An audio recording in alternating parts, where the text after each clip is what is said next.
नमस्कार. संकीर्णमधलं पुढचं उदाहरण बघूया. एका लंबवृत्तचिती आकाराच्या बादलीच्या तळाचा व्यास 28 सेंटीमीटर व उंची 20 सेंटीमीटर आहे. ही बादली वाळूने पूर्ण भरली आणि ती जमिनीवर ओतली तर शंकू तयार होतो. तर शंकूची उंची जर 14 सेंटीमीटर असेल तर शंकूच्या तळाचे क्षेत्रफळ काढा. आपण ह्याआधी अशा टाईपची बरीच उदाहरणं बघितली आहेत की एका आकारातून दुसऱ्या आकारात जर आपण ट्रान्सफर केलं तरी घनफळ सेमच राहतं, म्हणजे व्हॉल्यूम सेमच राहणार आहे. त्यामुळे ह्या बादलीच्या आतमध्ये पूर्ण भरलेली जेवढी वाळू आहे त्या वाळूचं बादलीमध्ये असताना जे घनफळ असणार आहे तेच शंकू तयार झाल्यानंतर असणारं घनफळ असणार आहे. आणि बादली लंबवृत्तचिती आकाराची आहे, म्हणजे सरळ आहे, ती सिलेंडर आहे, शंकू छेद वगैरे नाही. आकार आपल्याला महत्त्वाचा आहे कारण त्यावरून आपल्याला त्याचं घनफळ कसं काढायचं ते कळणार आहे.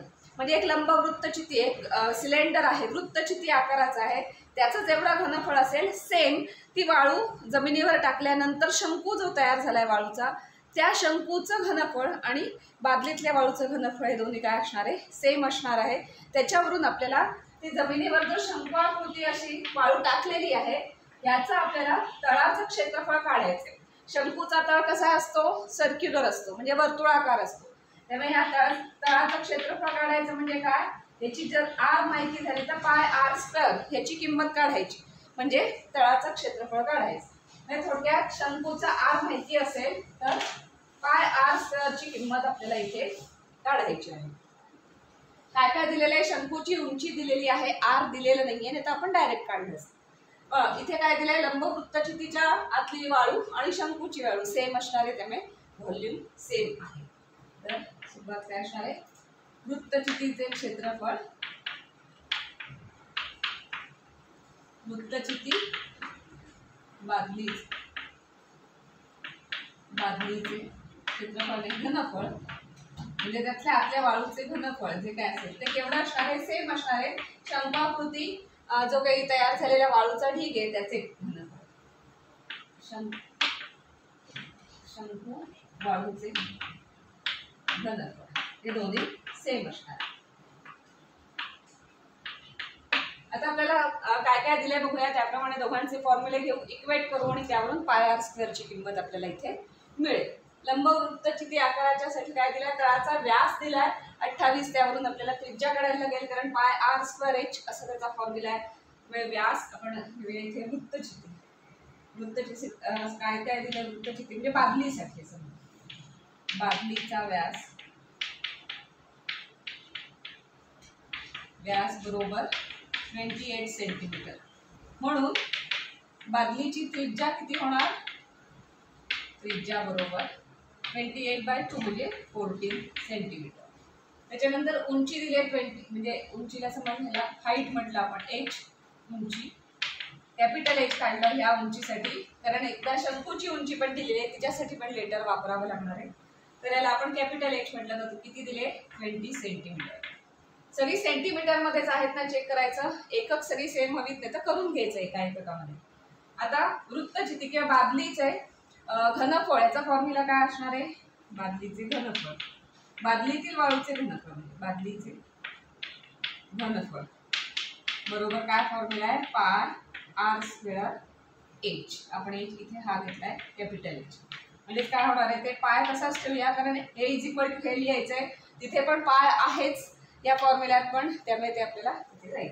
जेव्हा लागेल तेव्हा त्याची किंमत घालू. आता आधी असंच राहू दे. आर स्क्वेअर, आर किती आहे, त्रिज्या आहे 14 म्हणजे इंटू 14 स्क्वेअर आणि एच हाईट 20 आहे तर 20. तर बादलीचे घनफळ एवढं आलं. हे बादलीचे घनफळ बरोबर काय, शंकूआकृती वाळूचा जो ढीग आहे त्याचं पण घनफळ सेम असणार आहे. त्याचं घनफळ कसं काढायचं ते बघू. त्यासाठी शंकूची काय काय दिलेली आहे, हाईट दिलेली आहे, शंकूची उंची दिली आहे बरोबर 14 सेंटीमीटर आणि शंकूचे घनफळ कसे काढणार आपण, शंकूचे घनफळ बरोबर 1/3 पाय आर. आता ह्याला आपण समजा कॅपिटल आर घेतलं, आर स्क्वेअर आणि एच ही उंची म्हणजे स्मॉल एच असं आपण घेतलं कारण याला कॅपिटल एच म्हटलं त्यामुळे स्मॉल एच. तर 1/3 पाय आर स्क्वेअर एच असं त्याचं आहे. इथला आर वेगळा आहे, इथला एच वेगळा आहे कारण शंकूआकृती झालाय आता ते, म्हणजे किती होणार ते 1/3 इथे पाय आर स्क्वेअर सगळ्याचीच आपल्याला किंमत काढायची. तळाचे क्षेत्रफळ म्हणते ना, तळाचे क्षेत्रफळ, शंकूचा तळ कसा असतो, गोलाकार असतो, म्हणजे त्याचं क्षेत्रफळ एरिया काय असणार आहे, पाय आर स्क्वेअर. त्यामुळे ह्या सगळ्याचीच किंमत काढायची. त्यामुळे इथे पायची किंमत घालायची नाही, कारण त्या सगळ्याची मिळून आपल्याला व्हॅल्यू काढायची. त्यामुळे हे सगळं असंच ठेवणार, फक्त एक ची व्हॅल्यू घालणार into pi r r square into h किती दिलेली आहे 40. आता याचे घनफळ इज इक्वल टू याचे घनफळ, त्याला समीकरण 1 म्हणून ठेवा. तर समीकरण 1 इक्वेशन 1 मध्ये काय दिले, ह्या दोघांचे घनफळ सेम आहे, त्यामुळे हे घनफळ इज इक्वल टू हे घनफळ असं आपण लिहिणार समीकरण 1 वरून.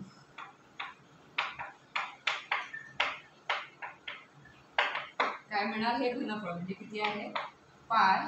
आता इथे व्हॅल्यू लिहिली तरी चालेल, कारण हा पाय आणि हा पाय कॅन्सल करायचा नाहीये. का करायचा नाहीये, हा कॅन्सल झाला तर आपल्याला फक्त आर स्क्वेअरची किंमत मिळेल. मग पुन्हा परत जाऊन क्षेत्रफळ काढा म्हणजे एरिया काढा असं करावं लागेल. ती स्टेप वाचवण्यासाठी आपण ह्या सगळ्याचीच एकत्र व्हॅल्यू काढणार आहोत, वेगळी आरची आणि वेगळी पायचं असं घेणार नाही.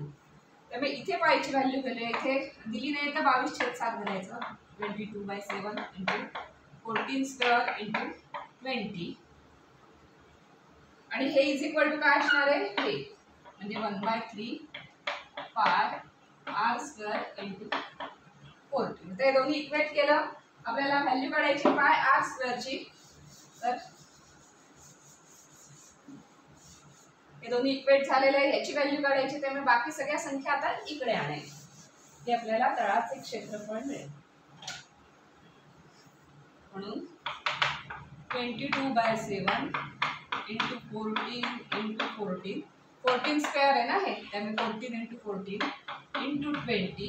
आता इथला हा 14 इकडे येईल आणि हा 3 येईल, म्हणजे इथे डिनॉमिनेटर मध्ये इथला न्यूमरेटरचा आहे तो इथे 14 येईल आणि 3 येतो इथे वरती येईल इंटू 3 इज इक्वल टू काय काय उरलं उजवीकडे, पाय आर स्क्वेअर. यातला आर कोणता आहे, शंकूच्या तळाची त्रिज्या.